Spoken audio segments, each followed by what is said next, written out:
দর্শক এ পর্যায়ে সবাইকে আমন্ত্রণ জানাচ্ছি সংবাদপত্রের পর্যালোচনা ভিত্তিক পত্রিকার চোখে দেশ অনুষ্ঠানে।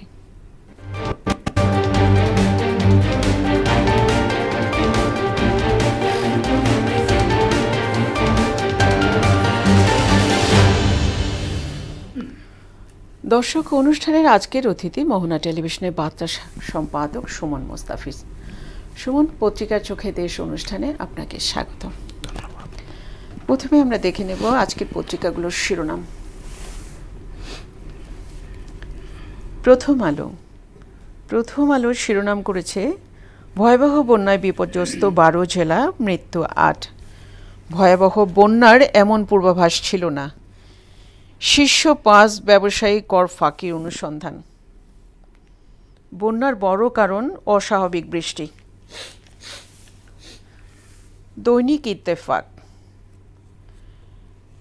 শান্তি নিরাপত্তা উন্নয়নে একসঙ্গে কাজ করার প্রতিশ্রুতি পুনর্ব্যক্ত। বন্যা কবলিত এলাকায় যেতে উপদেষ্টাদের নির্দেশনা ডক্টর ইউনূসের। 10 জেলায় 36 লাখ মানুষ পানিবন্দী। ত্রিপুরায় বাঁধের পানি ছাড়ায় বাংলাদেশে বন্যা হয়নি। সমকাল, কোনো ব্যাংকে টাকা নেই, কোথাও উপচে পড়েছে ভল্ট। নজিরবিহীন বন্যা, বাঁচার লড়াই। বাংলাদেশ প্রতিদিন, বন্যাতুদের পাশে দাঁড়ানোর আহ্বান তারেক রহমানের। বন্যা কবলিত এলাকায় মোবাইল নেটওয়ার্ক ফ্রি। স্মরণকালের ভয়াবহ বন্যা, মানবিক বিপর্যয়, যোগাযোগ প্রায় বন্ধ। বিশ্ববিদ্যালয়ে বিক্ষোভ, বাঁধ খুলে দেওয়ার প্রতিবাদ। 5,000 টাকা ফেরাতে সহযোগিতা করবে সুইজারল্যান্ড। যুগান্তর, গণ আন্দোলনে হতাহতদের জন্য ফাউন্ডেশন হবে। আশ্রয়ের সন্ধানে মানুষের ঢল। ভারতের সঙ্গে পানির ন্যায্য হিসাব দাবিতে বিক্ষোভ। উদ্ধার আশ্রয় কার্যক্রমের সর্বোচ্চ জোর। বসুন্ধরা, বেক্সিমকো সহ 5 শিল্প গ্রুপ কর্ণধারের ব্যাংক হিসাব তলব।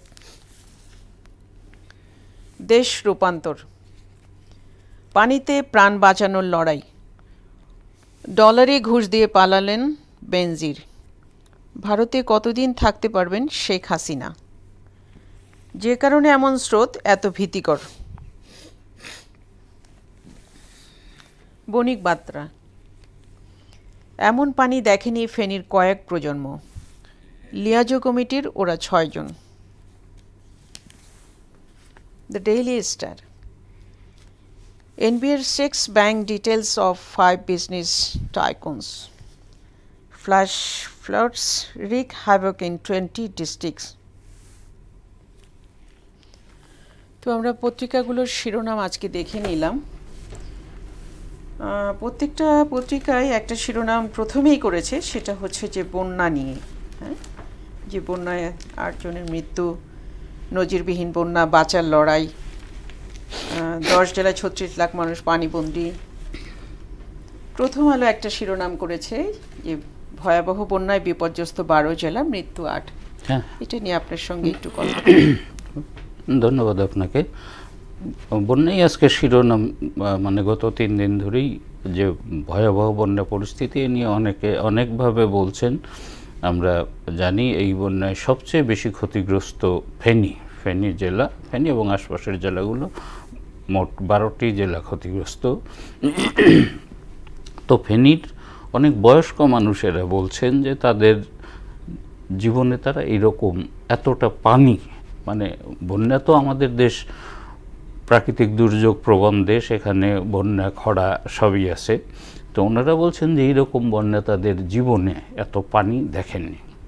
এবং এখানে আরও একটা বড় বিষয় যে পত্রিকার খবরে এসছে যে এই বন্যার এত ভয়াবহতা নিয়ে কোনো পূর্বাভাস ছিল না। এমনকি আপনার ভারতের সাথে এই দুই দেশের নদী কমিশনের মধ্যে একটা সমঝোতা আছে যে বন্যার পূর্বাভাস আদান প্রদান। তো এই ক্ষেত্রে যেহেতু ভারত আমাদের উজানে, ভারতের কাছ থেকে আমরা তথ্যটা বেশি পাই বা আমরা প্রত্যাশা করি আর কি। তো এবার ভারত থেকেও কোনো পূর্বাভাস আসেনি বা তারা দিতে পারেননি, আমাদের দেশ থেকেও ছিল না। যার কারণে আমার ধারণা যে ক্ষতি বা বেশি মানুষ বিপর্যস্ত হয়ে পড়েছে। কোনো পূর্বাভাস ছাড়াই হঠাৎ করে এইভাবে মানে বন্যার আক্রমণ, পানি। তো এটি নিয়ে অনেক কথাও হচ্ছে যে ভারত যেহেতু আমাদের উজানে, ভারত ডুম্বুর বাঁধ খুলে দিয়েছে, তার কারণে এইরকম অবস্থা। কিন্তু এটা গতকাল আমরা জানি যে ভারতের বাংলাদেশে নিযুক্ত ভারতের হাই কমিশনার প্রধান উপদেষ্টার সঙ্গে দেখা করেছেন। উনি অবশ্য অস্বীকার করেছেন যে না, বাঁধ খুলে দেওয়া হয়নি, বাঁধ উপচে পানি এসছে।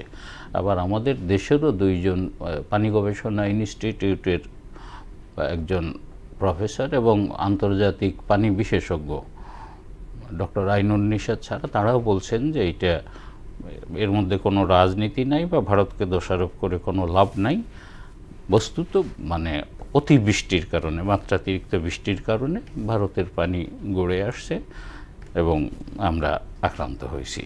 এটা খুবই দুঃখজনক ব্যাপার। এবং গতকাল রাত পর্যন্ত আমাদের কাছে যেভাবে খবর আসছিল যে মানে মানুষ এত বেশি বিপন্ন, কোনো জায়গায় এমন হয়ে গেছে যে নিচতলায় পানি উঠে পড়ার পরে মানুষ ছাদে আশ্রয় নিছে, খুব অল্প সময়ের মধ্যেই পানি বাড়তে বাড়তে ছাদও তলিয়ে যাওয়ার উপক্রম।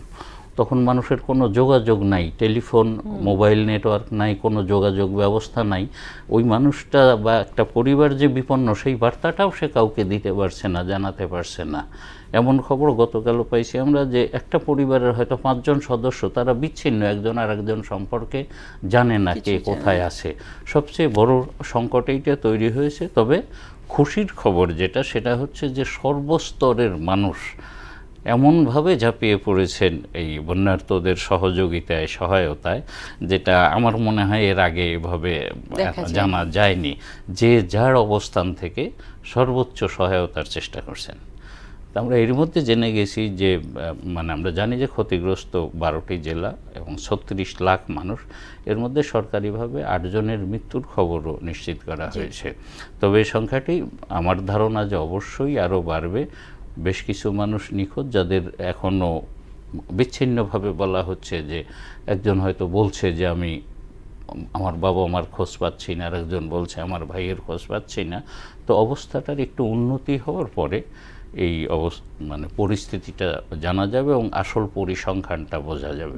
তো আমরা আশা করব যে এই আর যেন প্রাণহানির কোনো খবর আমাদেরকে শুনতে না হয় এবং বিপন্ন মানুষেরা নিরাপদ থাকুন, আমরা এটা প্রত্যাশা করব। সুদবিহীন ব্যাংকিংয়ের আত্মশুদ্ধির পথ, এনআরবিসি ব্যাংকের ইসলামিক ব্যাংকিং আল আমিন। যুগান্তর একটা শিরোনাম করেছে যে বসুন্ধরা, বেক্সিমকো সহ 5 শিল্প গ্রুপ কর্ণধারের ব্যাংক হিসাব তলব। জি, এখন তো একটা সংস্কার চলছেই, সেই সংস্কারের ধারাবাহিকতায় এগুলো ইনফ্যাক্ট আলোচনায়ও ছিল বিভিন্ন সময়ে, বাট আলোর মুখ দেখেনি। আমরা জানি সবাই যে রাষ্ট্রীয় কারণে, রাষ্ট্রীয় সরকারের পৃষ্ঠপোষকতার কারণে এর মধ্যে মানে যে 5টা গ্রুপের কথা বললেন আপনি, তার মধ্যে 1 নম্বরে আছে বেক্সিমকো গ্রুপের নাম। বেক্সিমকো গ্রুপের কর্ণধার Salman F Rahman.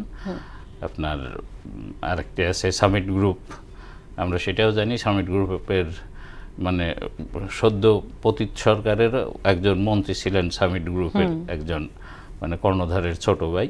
Summit group, Orion group, NASA group, এইটা 5টা প্রতিষ্ঠান এইভাবে আলোচনায় আসছে। তো এইটা একটা, আমি মনে করি যে একটা সময় উপযোগী পদক্ষেপ এবং যথাযথ পদক্ষেপ। আশা করি যে তদন্তের মাধ্যমে সঠিক তথ্য বেরিয়ে আসবে এবং এই কর ফাঁকি বা যে ধরনের প্রতারণা, রাষ্ট্রীয় প্রতারণা, এর বিরুদ্ধে এই অন্তর্বর্তী সরকার ব্যবস্থা নেবেন, আমরা সেটা আশা করব। সুমন, আপনাকে অসংখ্য ধন্যবাদ স্টুডিওতে আসার জন্য। ধন্যবাদ আপনাকে।